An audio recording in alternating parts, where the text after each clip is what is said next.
Еве сме повторно назад, почитувани гледачи, добро дојдовте после краткиот блок на реклами, да продолжиме понатаму со разговорот со нашите гости. Би сакала да го прашам господинот Ивица за нешто кое што беше доста актуелно деновиве, мислам дека и се уште е, тоа е реотварањето на македонско село, на објектот кој што ние како држава бевме многу горди на почетокот кога се отвори, многу добро функционираше, некако многу добар одзив имаше и не само на македонски, туку и на странски туристи. После веќе неколку години не функционираше, меѓутоа сега од пред неколку дена, ако не се лажам, е повторно во функција. Ајде да зборуваме малку повеќе за тоа. Комплексот македонско село не функционираше последните 6 или 7 години. Направивме едно реотварање, договоривме и знаевме еден концесионер, можам да кажам со најголема помош од вас медиумите заради брзото информирање на јавноста. Направивме едно практично примо предавање со концесионерот пред неколку денови на 19.6. мислам дека беше примо предавањето на целиот објект со едно мало кратко отварање. Објектот моментално функционира за посетители, не функционира со фул капацитет, бидејќи средува нешто околу делот на кујните. Со фул капацитет почнува да работи од 25 јуни, значи за неколку денови од денеска. Добар објект, клучен објект и за градот Скопје и за државата од неколку аспекти. За градот Скопје заради зголемена туристичка понуда, заради зголемен број на работни места, бидејќи таму најмалце во еден момент би работеле 50 до 60 вработени лица од различни сектори. Како што напоменав, добивате на нова туристичка дестинација, добивате импакт во економијата и добивате едноставно дестинација да не заврши Скопје само со посета на еден или два локалитети, да може да проширите таа туристичка понуда. Мислам дека направивме добро дело, граѓаните се задоволни, гледаме реакциите. Ги замолувам да се стрпат додека не почне со фул капацитет да функционира, но тоа ќе биде многу Да, затоа што имавме некои коментари на луѓе кои што отишле па било затворено. Што се случува? Имате ли некој работно време таму или? Па работат на периодов додека не го отворат со фул капацитет, работат некаде до 17-18 часот. Отворено е за посетители, можат да испијат кафе. Не може да се нарача храна во овој момент. Но кафе, да седнат, да го прошетаат објектот, може да ги видат тие занаетчески дуќани кои што се отворени, кои што функционира, така да него убеден сум дека до 25 ќе почнат со фул капацитет, ќе има едно така многу поголемо помпезно отварање со околу 1500 до 2000 гости кои што си го организираат самите концесионери. Да се најава големо отварање сега во среда. Да, тоа сигурно. Имаме и некој гостување кој што не можам баш сега да го откријам, ама ќе откриеме се што треба во среда и во четвртак. Да, таков им е концептот на концесионерите, ние ги почитуваме онак зашто го земале, бидејќи ние како држава само им даваме помош и поддршка. Сакаме овој објект да работи, не сакаме се распаѓа, сепак тоа е на некој начин идентитетот на државата. На едно место имате 12 различни куќерки кои што сликуваат различна архитектура од сите краишта на државата. Имате буквално од секој крај на државата засебна куќерка која што го сликува тој амбиент или начин на живот во минатото. Има ли некои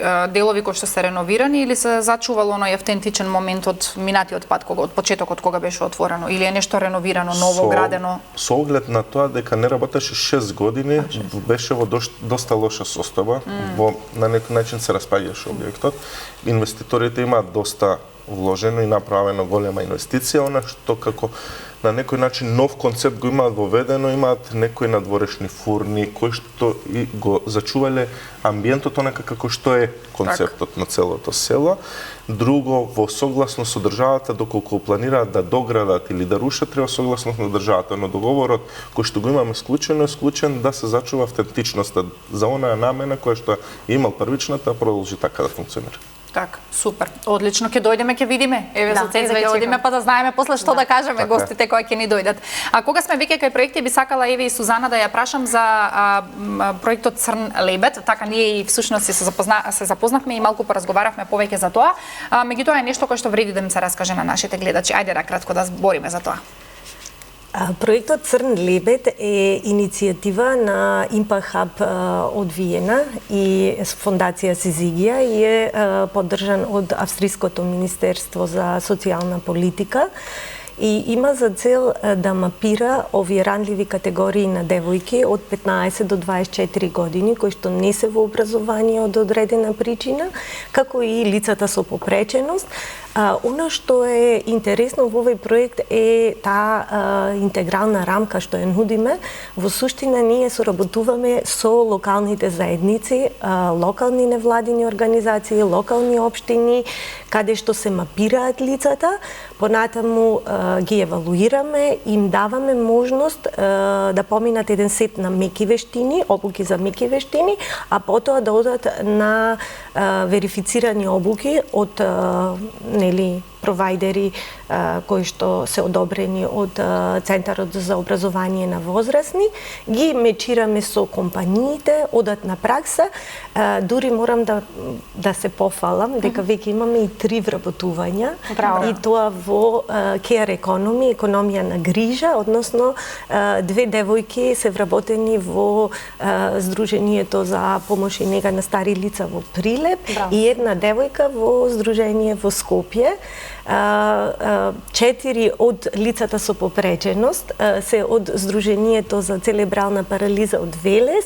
Тие поминаа обуки за производство на сапуни, креми, лип балм, многу интересни производи и морам да ви кажам дека јас сум воодушевена како тие лица со целебрална парализа толку посветени беа на обуката и во суштина таму имаме работа во социјалното предпријатие затоа што тие имаат таква опрема за производство на сапуни и креми и нови воведување на нови производи во самото социјално предпријатие, така да нареден пат кога ќе треба владата нешто да купи, ќе им го понудиме.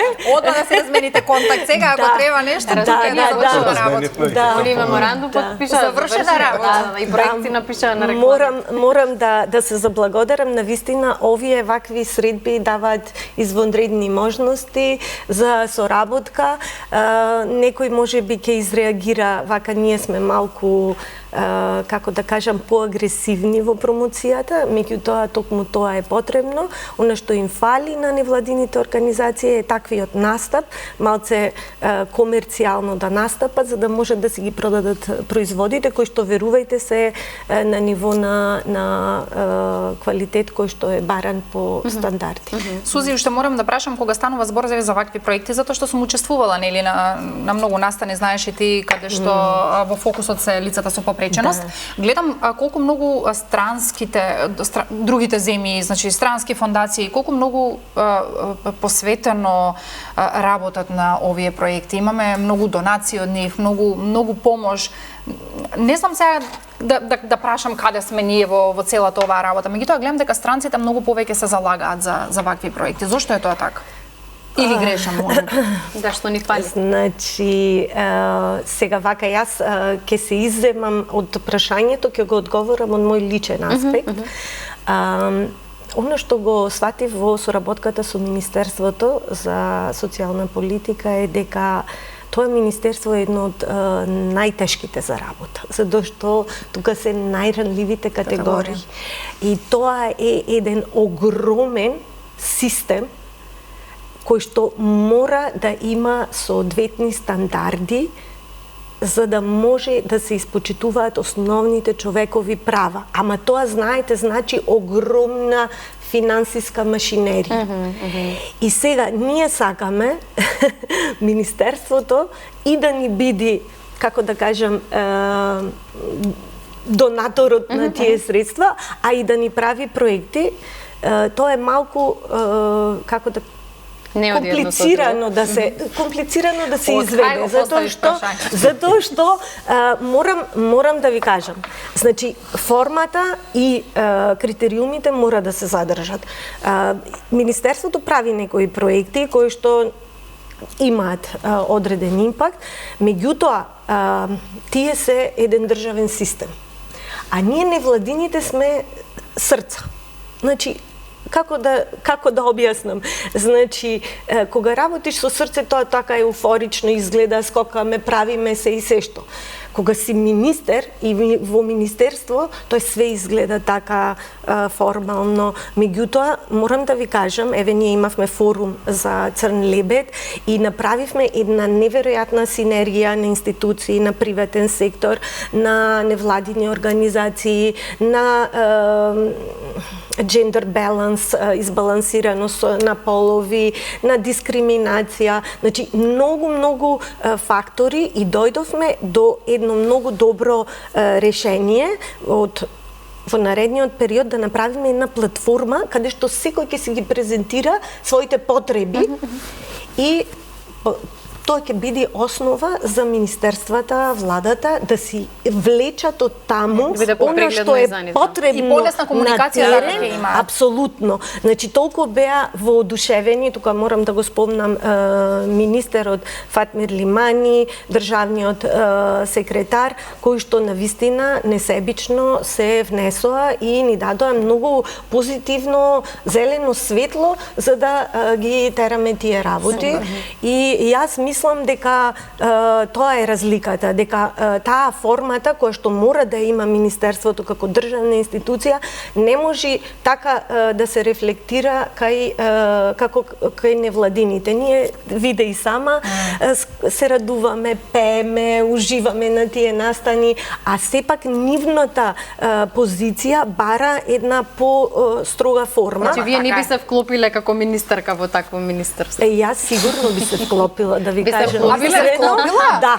Да, сигурно би се вклопила и мислам дека кога зборуваме за соништата би била одличен амбасадор на добра волја, одличен едукатор, одличен човек кој што ќе си ги ќе направи многу од она што го научила во животот и ќе прифати она што е околината. Да. Нашата идеја е ние да бидеме адаптибилни. Мори да менуваме, не само да бидеме адаптибилни. Посебно кај нас, колку треба да менуваме. Апсолутно. Да не сме менувале досега, ќе си бевме, не знам, структурирани во некои системи. Еве јас на пример немам ниту еден ден државна работа, никогаш не сум се пожалила. Имало периоди кога сум имала 0 приходи со месеци, затоа што знаете како е работа на проекти, меѓутоа не сум се откажала. Се преживува, се преживува, ама кога те води точно, да, вие тоа што си го балансирате, што имате, тоа е апсолутно. Наташа, кај те ставивме ваква комбинација влада, проекти и музика сега. Па и музика. Мора баланс да има и во нашите мора да гости. се избалансира. Уште еден директор да седнеме овде и супер. Не, уште и Наташа некоја министерка да каже дека има да сака да биде и ајде. За култура? За култура. Не, среќа немам такви афинитети. Професорската дејност ми е доволна. Супер. Да, тоа ми е доволно затоа што на факултетско ниво тоа што си го реализирам можноста за соработка со студенти кои што веќе се насочени нели во своето градење на пат е многу благородно како што напоменав и претходно. Од друга страна па и отворени се вратите кон светот, како што имав можност во 2 наврати бев и во Република Кина. Да. Значи се отвараме кон светската Имаш една песна сцена. која што е снимена таму, така имаме на таква информација. Видеоспот снимив Видеоспот, таму. аха. Добро, Да, тоа е значи песната соработка. тука е направена, таму е спотот и тоа со телефон. Тоа со телефон, да, затоа што тоа ми беа ресурсите со кои што располагав, а всушност стана збор за соработка на Музичката академија Штип со Република Кина, односно Централна универзитет и Академија од Централна и Источна Европа во соработка со Република Кина. И таму бев присутна во Зеџан, конзерваториумот за музика, кај што држевме концерти, имав и мастер-класи, така да тоа е нивото кое што сметам дека давам допринос апсолутно за културата и образованието, министерската позиција би се откажала. Не, ние јас и Цеце немаме афинитети за тоа, а инаку јас вака и слушателите и гледачите наши кои ќе кажат: лесно му е тој министер политичар. Ивица, лесно ли? Да се биде баш министер политичар, затоа што јас мислам дека вие сте под најголем притисок. Притисокот е од неколку места произлегува, од тоа дали постапуваш правилно, од јавноста, од граѓаните и од вработените. Значи, буквално од сите страни имаш притисок, далеко од лесно, навистина. А пак ќе се навратам, сум го искусил и приватниот сектор и јавниот. Сега во приватниот сектор работиш за себе, работиш колку сакаш и колку ти е доволно. Овде нема колку ти е доволно. Мораш да работиш. Ако сакаш да дадеш да постигнеш резултати, ако сакаш да опратиш трендот на државата, да бидеш на ниво со сите останати институции, ти мораш да работиш. Нема тука сакам, не сакам, или ќе го одложам ова за ден-два, мораш да работиш. Така да верувате дека не е така едноставно, не... Не, верувам. Јас верувам дека ева според мене една од потешките работи, мислам се, јас зашто не би се вклопила. Да треба јас секој ден по распоред да идам таму во ова министерство, имам странка, имам ова, со сите да сум љубезна, насмеана, со сите да зборам, а се што сакам на крајот од денов е да пијам кафе и да гледам телевизија и да не отворам уста, за мене тоа е било погубно. А вие имате распоред и агенда, патувања. Распоред, агенда, патувања, но и кога го имаш оној дел за себе приватниот, тоа го зборивме непосредно пред да влезем во емисија, ти не можеш да се опуштиш како човек. Ти можеш да внимаваш кој те гледа, кој те следи, кој те слика. Едва чекаат никоја ваша грешка, можеби. Да, не можеш, едноставно не можеш да си го приуштиш ни времето за себе дадено да го живееш онака како што сакаш. И семејството најмногу трпи тука. Но тоа е што. Ето, затоа ја и Цеце си водиме емисија. И нас многу ни е лесно. А ние ќе си направиме специјална модула за да може да ги издвоиме. Значи, она што го сватив во целокупното мое живење е луѓето не разликуваат од професија, од приватен живот, од нормално, тоа е кај нас така, Сузе. Точно.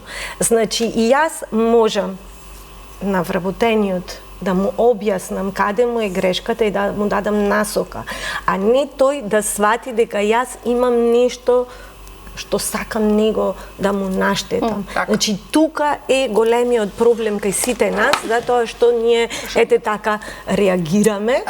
Сузи, извини, имаме прашања, да, може ли по едно прашање да се земете, затоа што би сакала да ни одговорите по едно ливче, земи се слободно и вака ти додека зборуваш.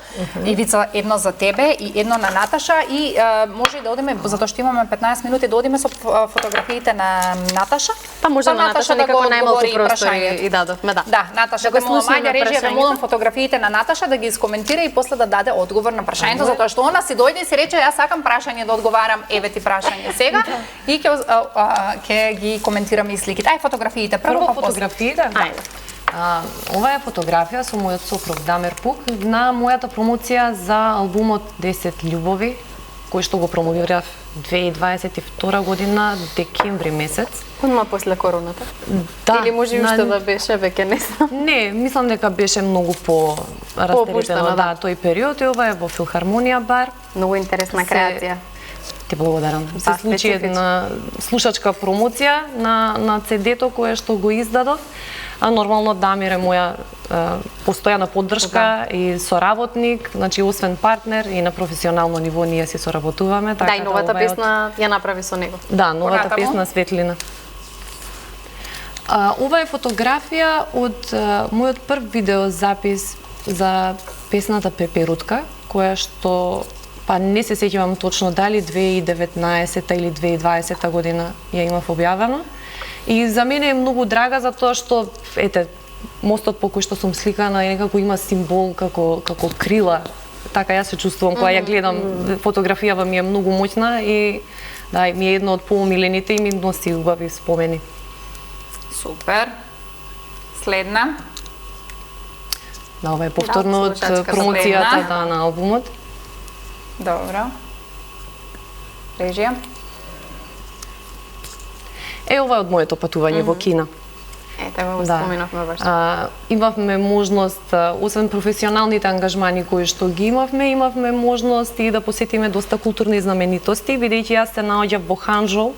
Тоа е град кој што е на 3 часови оддалеченост од Шангај, но главниот музеј на свила во Кина се наоѓа токму во овој град. Имаат преубаво Вестлейк езеро, имавме тури кои што нели нормално прошетавме, го разгледавме градот, се запознавме малку повеќе со културата на Република Кина и ова е еден од музеите кои што ги имав посетено додека бев таму.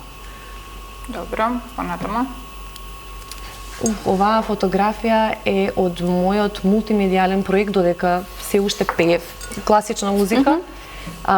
Имав остварено соработка со фотограф од Јужна Африка Брус Бойд, кој што го најдов случајно на интернет, тоа е тоа што интернетот во денешно време ни пружи можност. Имаше преубави фотографии на веќе се смени.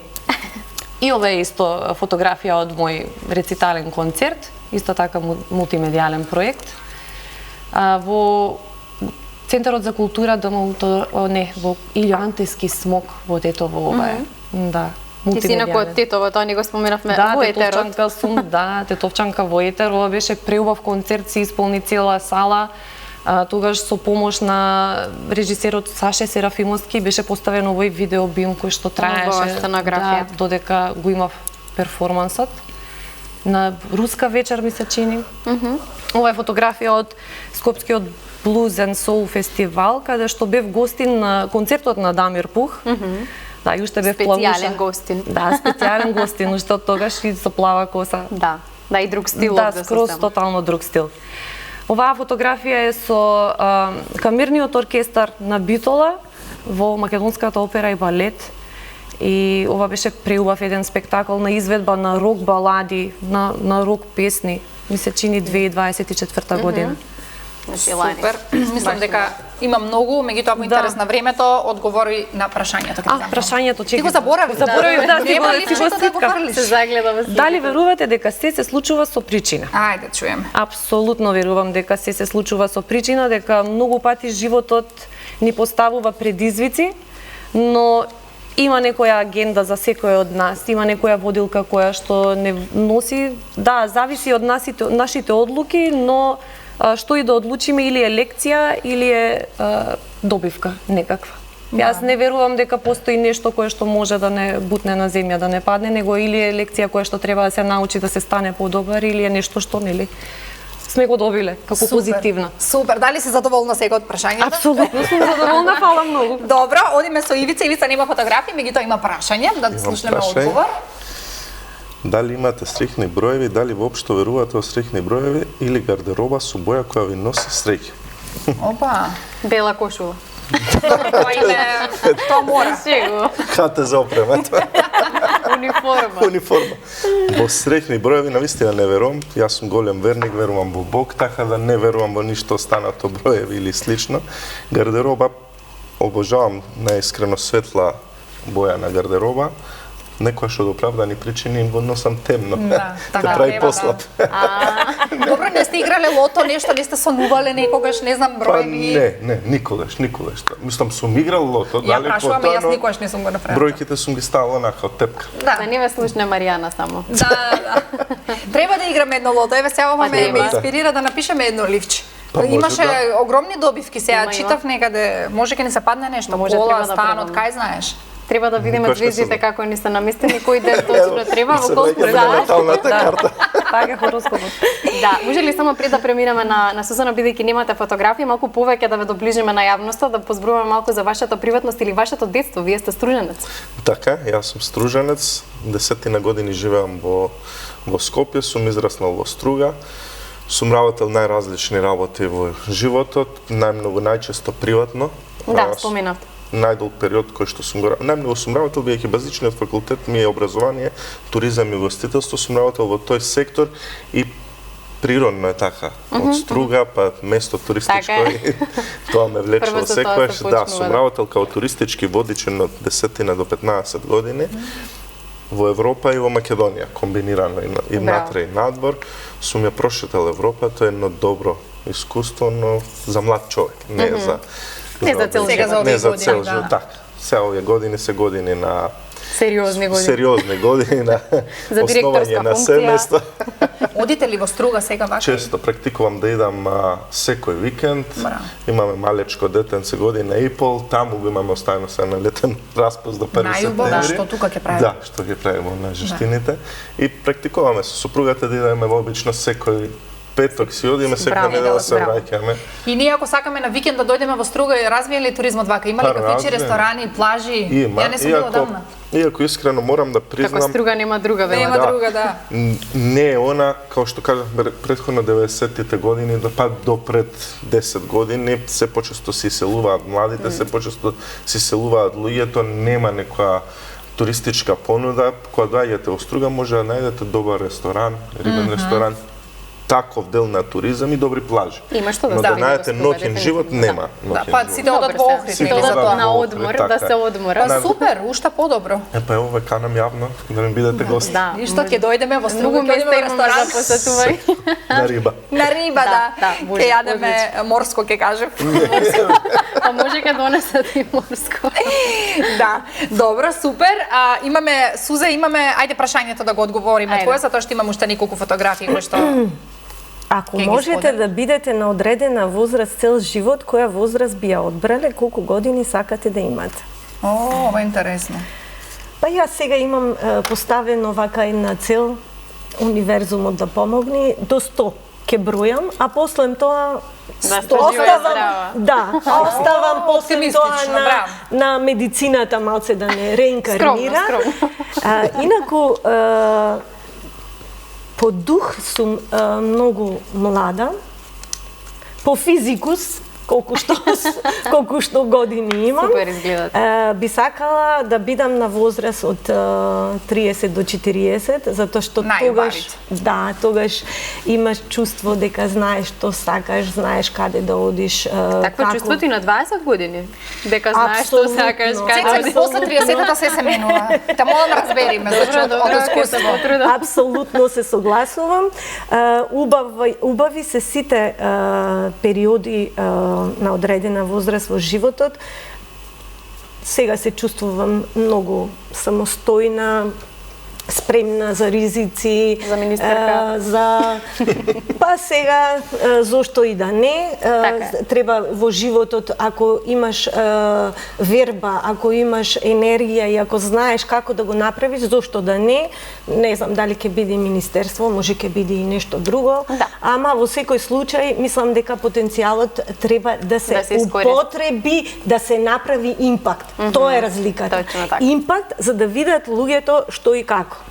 Фотографиите веќе ги имаме, Суза. Ова е поддршката од Министерство во делот на користење на Центарот за социјални предпријатели за потребите на проектот. Ова е веќе втор меморандум со Министерството, затоа што имаме одлична соработка до сега. Супер, сега ќе видиме кои се следните фотографии. А ова е нашиот донатор, Харалд Фугер, од го запознав тој австриското човек. Да. аташе. Тој е еден од навистина луѓето кој што направи, даде се од себе за ние да го добиеме проектот, и Марина Тодоровска, тоа е од организацијата за сервис провайдер, каде што се вработени двете девојчиња. А ова е обука за пишување на работна биографија во Делчево. Ова е организацијата на жени и Зоран Биковски, нашиот тренер. Супер. Сега гледам под фотографиите имате и опис. Да, Не знам кој може да прочита. Да. Следна режија. А ова е обуката во Данини, тоа е една мала компанија која што има сертифицирани обуки за производство на сапуни и други козметички производи, една неверојатна атмосфера. Еве ги гледате тука се лицата со попреченост и нивните асистенти. Ова е советот за социјалниот совет на Тетово во општината, каде што имавме една извонредна обука, го промовиравме проектот. Супер. Се жени. Све жени, да, да. да. Ова е обука во Центарот за социјални предпријатија. Најчесто корисници на нашите обуки се лицата од ромска националност, меѓутоа имаме и од другите верски заедници, како и нормално македонци, меѓутоа гледаме да ги опфатиме сите. Ова е нашиот промотивен слоган, сонувај, верувај, промени се. Многу ми се допаѓа тоа, браво. Да, навистина еден интересен слоган кој што некако сите си го употребуваат. Ова е какви се чекорите во целиот тој процес со вклучување на сите заедници. Тука ни се нормално поддршка и општините. Ова славевме роден ден на еден од корисниците. Ова е во регионалната стопанска комора во Битола и може да видите кои се нашите корисници. Навистина неверојатни доживувања сме поминале со нив. Така е, браво. Да, ова е во Берово. Тоа е мене. Да. Тука ќе имаме една готвачка, една салатерка и една косметичарка. Супер. И мислам дека има уште една или не? Да, ова е еден убав настан во во Eastgate, каде што имавме штанд и ги промовиравме производите. Можете вака да забележите, тоа е една икебана изработена од средното текстилно училиште во Богданци. Браво. Морам да ги спомнам нив. Ме поканија оваа година да им бидам модел. Има еден настан, креативен настан во Битола и бираат жени кои што прават некаков импакт во општеството и јас бев избрана од Богданци, претходно и во Битола бев, за модел. Ние заедно го креираме моделот, што би сакале и како би сакале да изгледа, го промовираме на ревија. Супер. Наставникот, дизајнер од градот и девојчето го спремаат моделот и морам да ви кажам, јас сум воодушевена од изработката. Искрено, ева за сам крај, затоа што немаме многу време, сакам да кажам дека да, јас лично верувам дека многу луѓе се ставени на погрешни позиции кај нас во државата, меѓутоа сте вие вистинската личност на вистинската позиција, еве барем она кое што како заклучок можам да го најдам, затоа што не секој е за се, а вие сте баш за тоа што сте и каде работите, ова ви е баш погодена функција. Секоја чест, само продолжете така, ви посакувам се најдобро. Од срце благодарам. Ете така, Ивица, ви благодарам многу и на вас, и вие нели имате време да се докажувате во вашата професија. Знам дека и вие сте една година како директор или не поправите за неколку дена, точно една година. За неколку дена точно година. Добро, мислам да не е подолго време, па сега да го кажам. Затоа велам, нели имате уште време да работите, да се докажете во оваа професија и да направите навистина промени кои што и како ќе бидат многу важни за нас како држава, ние сите тоа го сакаме. Благодарам за поканата и можност. Така, Наташа, ти благодарам многу и на тебе за учеството, да продолжиш да креираш, да продолжиш и ти да сонуваш и нормално да си ги исполнуваш своите желби и да креираш уште повеќе македонска музика. Многу ви благодарам.